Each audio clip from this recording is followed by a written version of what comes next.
জীবের সবচেয়ে প্রধান এবং সর্বাপেক্ষা সবচেয়ে বড় শত্রু হচ্ছে তার অন্তরে অবস্থিত কাম, ক্রোধ, লোভ আদি রিপুসমূহ। মানুষ এই সমস্ত কিছুর দ্বারা প্রভাবিত হয়ে পাপ কর্মে যুক্ত হয়। এই জন্য আমাদের প্রথম এবং প্রধান কর্তব্য হচ্ছে সেই সমস্ত পাপ কর্মগুলোকে পরিত্যাগ করা।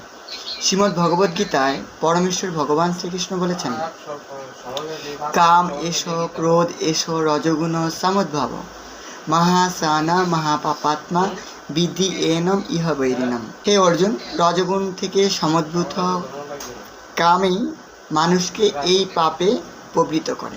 এই কাম সর্বগ্রাসী, পাপাত্মক এবং কামকেই জীবের প্রধান শত্রু বলে জানবে। অর্থাৎ আমাদের হৃদয়ে থাকা যে কাম, অর্থাৎ আমরা যে নিজের ইন্দ্রিয় প্রীতি বাঞ্ছা করছি, সেটাকে বলা হয় কাম।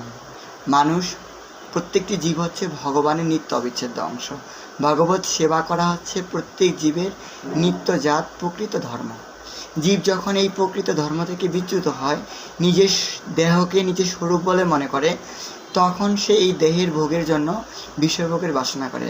আর এই দেহভোগের বাসনাকেই বলা হয় কাম।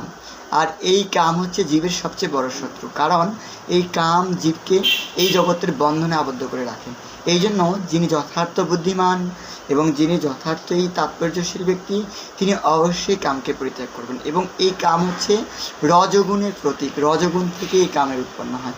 সেই জন্য আমাদের শত্রু বলতে আমরা বাইরের শত্রুকে বুঝি, কিন্তু আমাদের অভ্যন্তরে অবস্থিত শত্রুকে আমাদেরকে আগে বিনাশ করতে হবে।